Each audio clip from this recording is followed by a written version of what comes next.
नमस्कार। देश प्रदेश व दुनिया की तमाम बड़ी खबरों में आपका स्वागत है। आइए एक नजर डालते हैं आज की मुख्य हेडलाइंस पर। बड़ी खबरों में आज हम बात करेंगे हरियाणा के गब्बर व मंत्री अनिल विज को अचानक क्यों आया गुस्सा, सस्पेंड करने के क्यों दिए आदेश। वहीं रिटायर्ड जनरल वीके सिंह ने दिया बड़ा बयान, बोले आर्मी ने 400 महिलाओं से किया रेप। बताएंगे सिंगर का क्यों झलका दर्द, क्यों कहा देश सबका है किसी एक का नहीं। बताएंगे वित्त मंत्री निर्मला सीतारमण व कांग्रेस अध्यक्ष के बीच संसद में क्यों हुई जमकर बहस, बोले नेहरू ने संविधान संशोधन स्वार्थ के लिए किया था। बताएंगे भाजपा पर क्यों भड़के पूर्व मुख्यमंत्री भूपेंद्र सिंह हुड्डा। वहीं बताएंगे भाजपा सांसद पर अभय चौटाला ने क्यों निकाली भड़ास।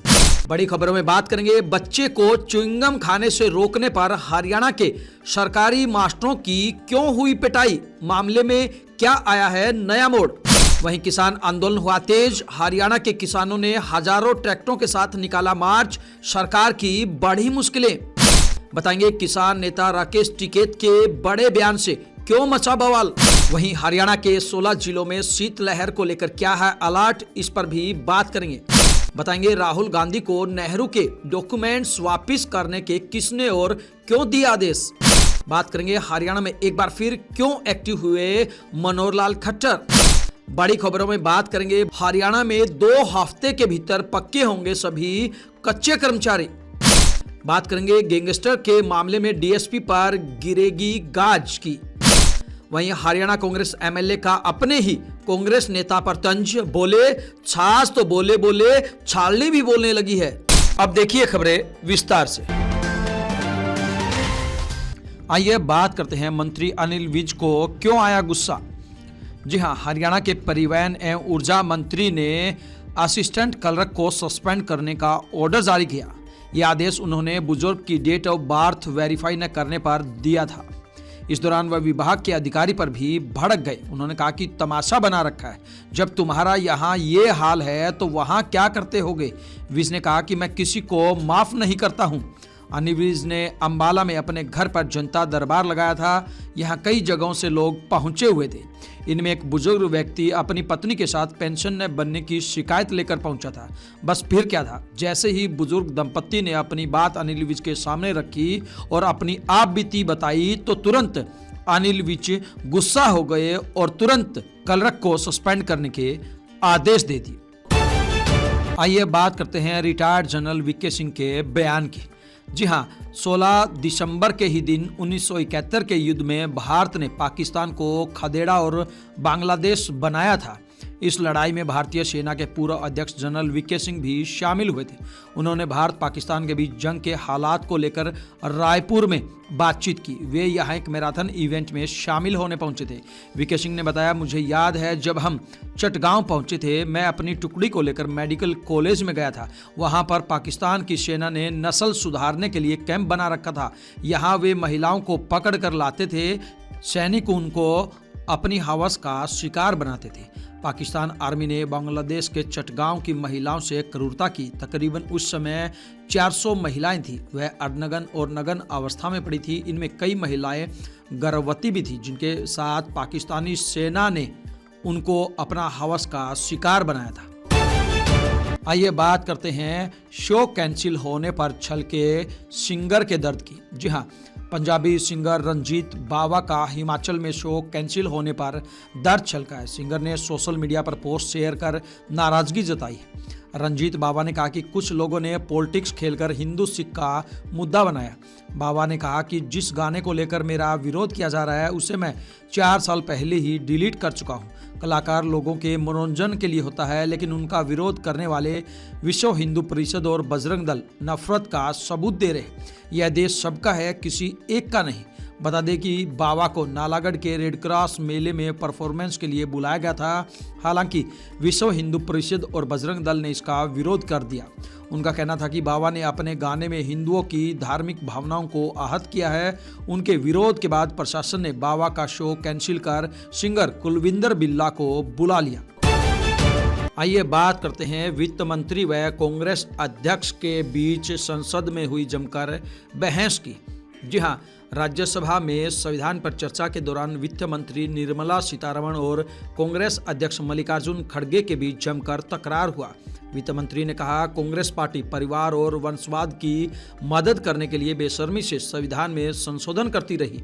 ये सत्ता में बैठे लोगों की रक्षा के लिए किया गया था।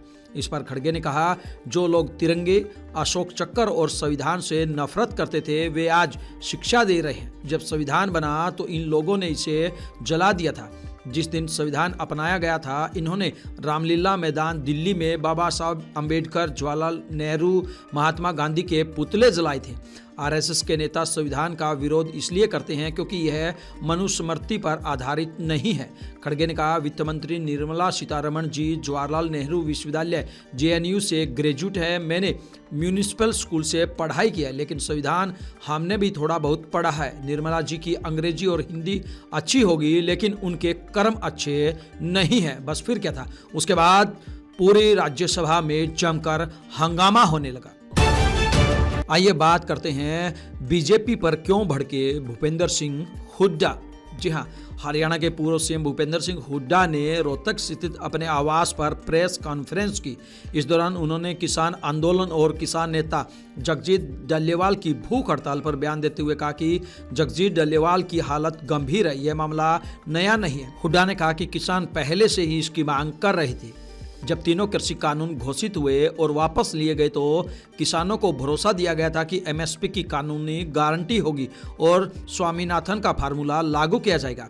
यही एकमात्र तरीका है जिससे किसानों को कर्ज में डूबने से बचाया जा सकता है। पूर्व सीएम भूपेंद्र सिंह हुड्डा ने कहा कि वर्ष 2014 में पूरे देश के किसानों पर 8 लाख करोड़ रुपए का कर्ज था। अब यह 25 लाख करोड़ से ज्यादा हो गया।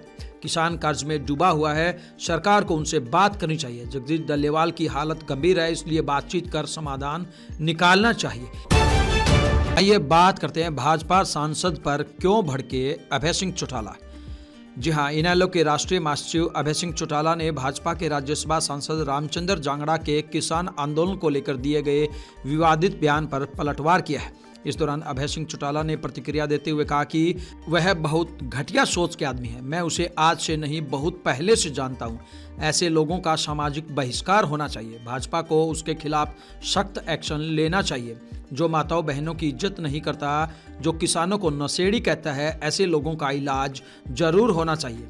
मैं हर उस व्यक्ति से कहना चाहूँगा कि अगर आपकी आत्मा कहीं है और उससे आमना सामना कहीं हो तो उसको सबक दो। अभय सिंह चौटाला ने कहा कि मुझे अगर कहीं पर मिला तो उससे जरूर पूछूंगा कि तुमने उस कौम को जिसने इस देश को जिंदा रखा हुआ है, जो अन्न भी पैदा करती है और जवान भी पैदा करती है, तुझे अधिकार किसने दिया कि तुम उस कौम को अपनी मर्जी से उसके खिलाफ इस तरह के शब्द इस्तेमाल करें। आइए बात करते हैं छात्र को च्युइंगम चबाने से रोकने पर हरियाणा के सरकारी स्कूल के टीचरों की हुई पिटाई की। जी हां, हरियाणा के करनाल में सरकारी स्कूल में छात्र के अभिभावकों ने स्कूल इंचार्ज की पिटाई कर दी। हमले में स्कूल इंचार्ज गंभीर रूप से घायल हो गया। गुस्साए अध्यापकों ने डीईओ कार्यालय में अपना गुस्सा जाहिर किया और कहा कि स्कूल का माहौल असुरक्षित है। जानकारी के अनुसार टीचर ने छात्र को च्युइंगम चबाने से रोका तो वह भड़क गया और स्कूल से भाग गया। इसके बाद में परिजनों को स्कूल बुलाकर लाया। परिजनों ने टीचर पर कस्सी से हमला कर दिया। टीचर की पिटाई का एक वीडियो भी सामने आया है जिसमें 2 आरोपी हमला करते नजर आ रहे हैं। पुलिस ने दोनों को गिरफ्तार कर लिया है। अधिकारियों के समझाने पर टीचर स्कूल पहुंचे। सरकारी स्कूल में सरेआम अपने ही टीचर पर हमला होता देख छात्र घबरा गए।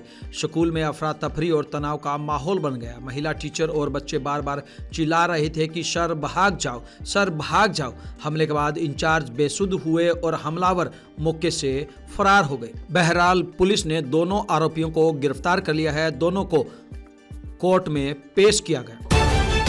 आइए बात करते हैं आए दिन तेज होते किसान आंदोलन की। जी हां, शंभू खनौरी बॉर्डर पर आंदोलन कर रहे किसानों के समर्थन में हरियाणा में ट्रैक्टर मार्च निकाला गया। हिसार, सोनीपत, चरखी दादरी, सिरसा, फतेहाबाद, कैथल और अंबाला में किसानों ने ट्रैक्टर मार्च निकालकर प्रदर्शन किया।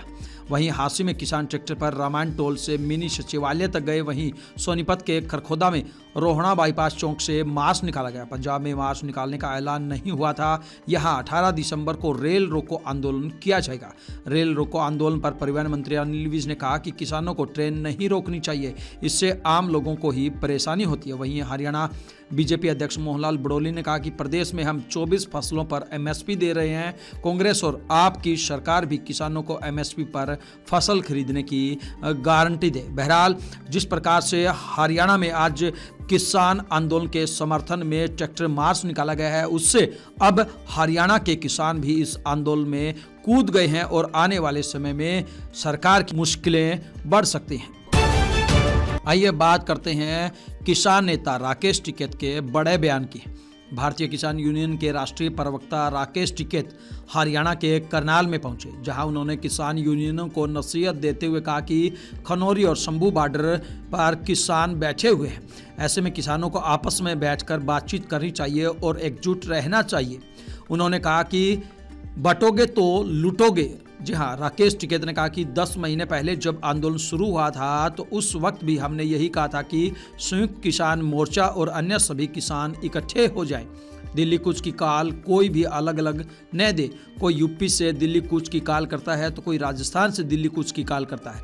जब तक इकट्ठा न हो तब तक दिल्ली से दूर रहे, क्योंकि दिल्ली 62,000 वोल्ट का करंट है और वह एकजुट होकर ही पार करना पड़ेगा। पंजाब के किसान नेता डल्लेवाल की बिगड़ती तबीयत के सवाल पर राकेश टिकैत ने कहा कि उनकी तबीयत की सभी को चिंता है और सरकार को फैसला करना चाहिए। किसान संगठन एक है, किसान संगठन कुछ नहीं कर सकते, लेकिन जो भी फैसला करना है वह सरकार को करना है, लाभ हानि सरकार को देखना है। कहीं ना कहीं राकेश टिकैत अब किसान नेताओं को एकजुट करने में जुटे हुए हैं ताकि सब मिलकर एक साथ इस किसान आंदोलन के माध्यम से एमएसपी की गारंटी ले सके।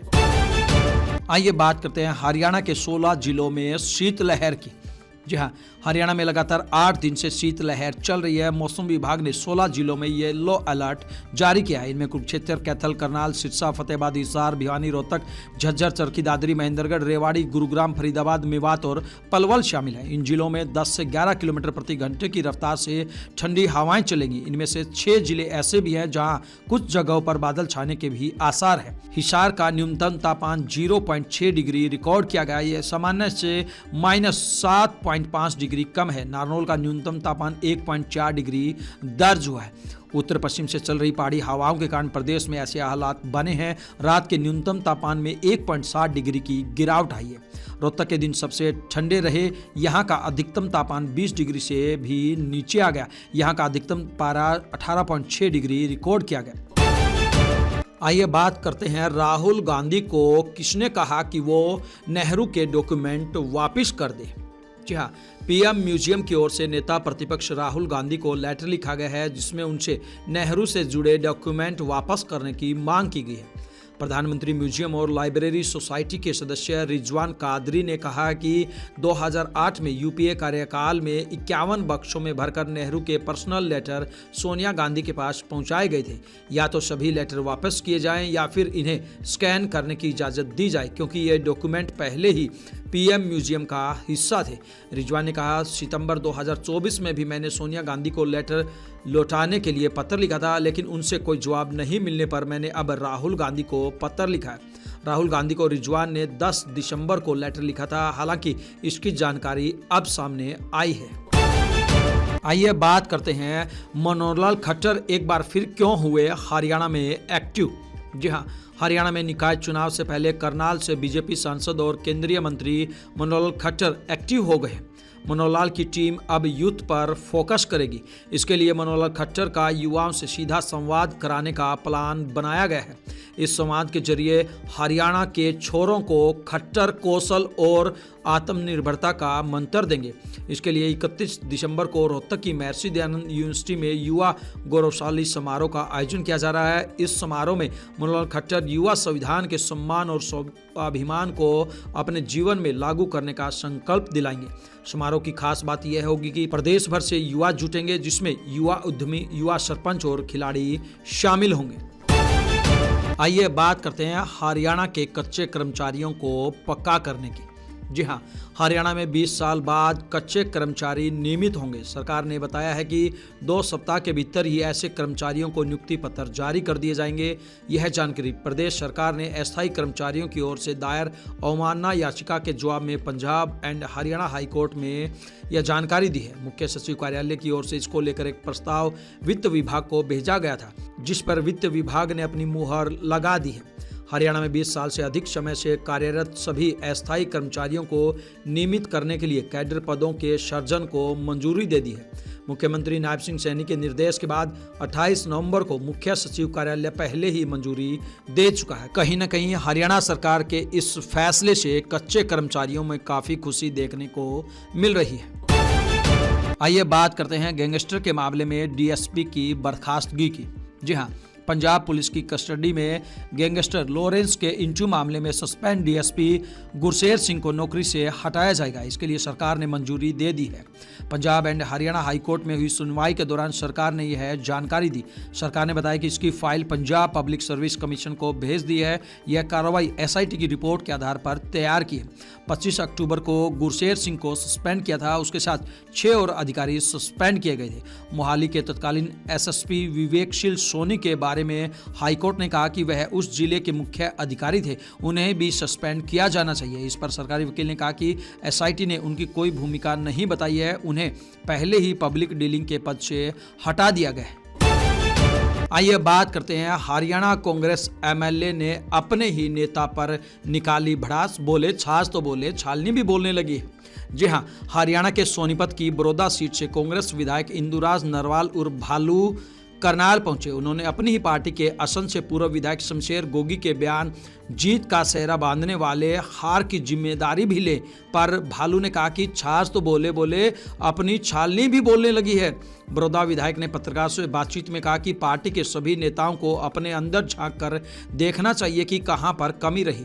कमियों के बारे में एक दूसरे को पता है और नेताओं को भी उसके बारे में पता है, लेकिन कमी है उसको पूरा करें, दूर करें। विधानसभा में कांग्रेस की हार एक बड़ा षड्यंत्र था, चाहे ईवीएम की 99% बैटरी की बात हो या पैसे के दम की बात हो, शराब की ताकत का इस्तेमाल किया गया। भालू ने कहा कि आज प्रदेश में भले ही बीजेपी की सत्ता हो, लेकिन लोगों के दिलों में आज भी कांग्रेस का राज है। आज भी लोगों में बीजेपी के लिए कहीं भी जगह नहीं है। वहीं शंभू बॉर्डर पर बैठे किसानों के सवाल पर विधायक ने भाजपा सरकार को जमकर घेरा। आइए बात करते हैं बीजेपी मंत्री के सामने ही बीजेपी नेता व डीसी में हुई जमकर बहस की। जी हां, हरियाणा के फतेहाबाद में जिला लोक संपर्क एवं लोक परिवाद समिति की बैठक के दौरान भाजपा नेता एवं हरको चेयरमैन वेद फुला और डीसी मनदीप कौर के बीच बहस हो गई। भाजपा नेता वेद फुला शिकायतकर्ता का पक्ष रखते हुए कह रहे थे कि राजस्व विभाग ने रात के अंधेरे में उनकी जमीन पर कब्जा कर लिया है। इस पर डीसी ने कहा कि विभाग रात में कार्रवाई नहीं करता, अगर किया है तो सबूत लेकर आएं। भाजपा नेता वेद फुला ने यहां तक कह दिया कि अगर आपको अपनी चलानी है तो हम यहां से चले जाएंगे। इस बैठक में राज्य मंत्री श्रुति चौधरी भी मौजूद थी। उन्होंने कहा कि यहां बहुत कंफ्यूजन है। इन तमाम खबरों को लेकर आपकी क्या कुछ प्रतिक्रिया है, आप हमें कमेंट बॉक्स के माध्यम से जरूर बताएं। ब्यूरो रिपोर्ट, बिंदास रहना।